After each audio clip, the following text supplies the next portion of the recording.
नमस्कार मित्रांनो, स्वागत आहे तुमचं पुराणकथा या युट्यूब चॅनेल मध्ये।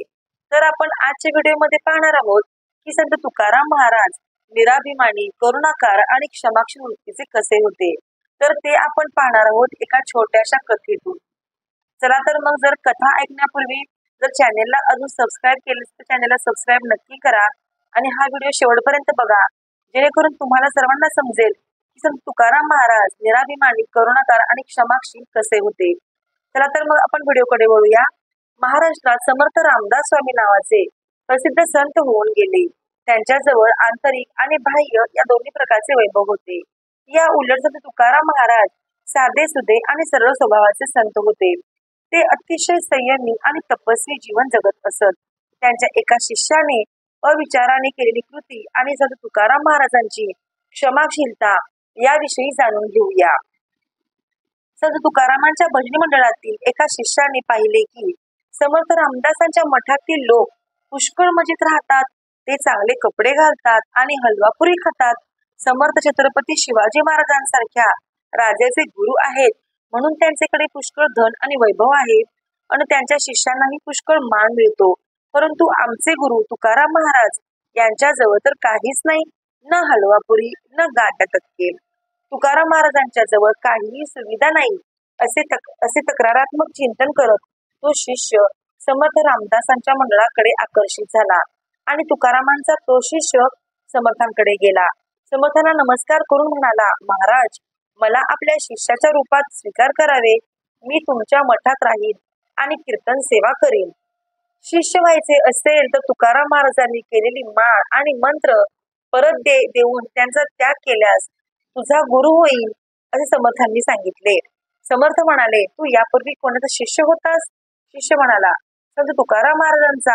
श्री समर्थांनी विचार केला की ज्यांची सत्यावर प्रीती आहे अशा तुकारामांसारख्या गुरूंचा त्याग, आत्मसाक्षात्कारी पुरुष जिथे राहतात तिथे वैकुंठ असतो, अशा महापुरुषाचा त्याग करायला याला कसे सुचले?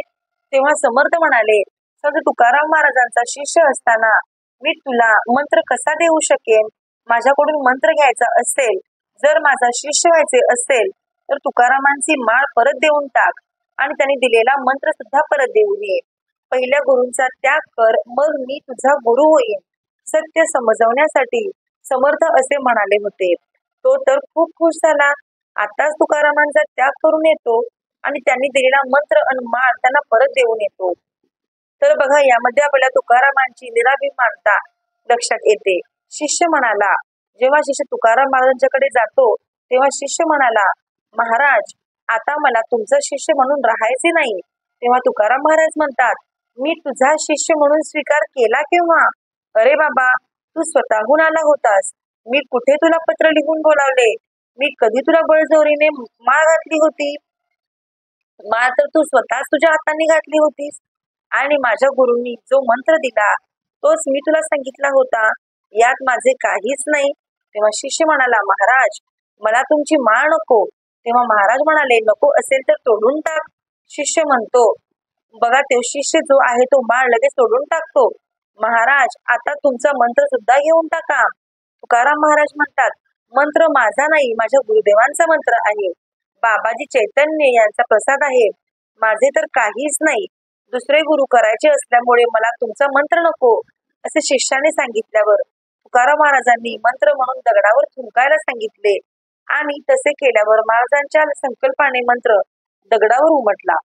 बघा, शिष्य म्हणाला, मला नको तुमचा मंत्र, मला तर दुसरे गुरु करायचे आहे। तुकाराम महाराज म्हणाले, मंत्र म्हणून दगडावर थुंकून टाक, म्हणजे मंत्राचा त्याग होईल। त्या अभाग्याने गुरुमंत्र त्यागण्यामागील मंत्र म्हटला आणि तो दगडावर उमटला। पाहतो तर मंत्र दगडावर उमटला। शिष्याच्या कल्याणासाठी तुकारामांच्या संकल्पाने काम केले म्हणूनच मंत्र दगडावर उमटला। शिष्य समर्थांकडे गेला तेव्हा त्यांना म्हणाला, महाराज, मी मंत्राचा त्याग करून आलो आणि माळ सुद्धा तोडून टाकली, आता मला तुमचा शिष्य बनवावे। तेव्हा समर्थ म्हणाले, मंत्राचा त्याग केला तेव्हा काय झाले? तेव्हा शिष्य म्हणाला, मंत्र दगडावर उमटला।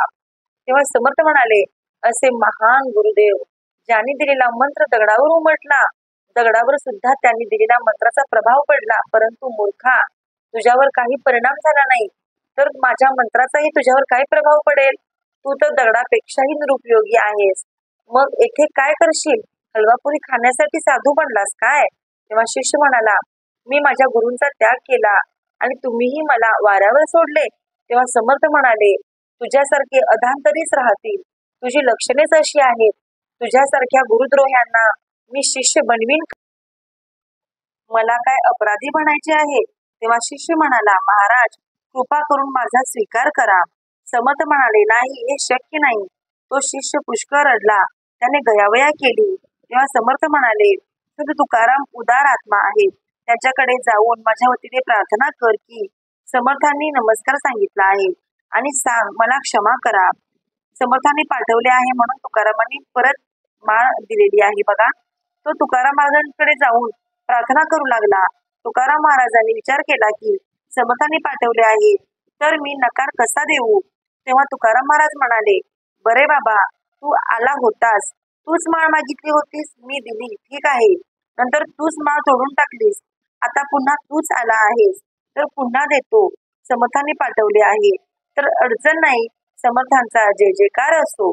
तर अशा प्रकारे बघा मित्रांनो, आपल्याला या कथेतून समजलेलं आहे की संत तुकाराम महाराज निराभिमानी, करुणाकार आणि क्षमाशील कसे होते ते. चला तर मग, जर तुम्हाला ही कथा आवडली असेल तर नक्कीच लाईक करा, कमेंट करून सांगा तुम्हाला ही कथा कशी वाटली. चला तर मग आपण असंच भेटू आणखीन एका नवीन व्हिडिओ सोबत. तोपर्यंत धन्यवाद.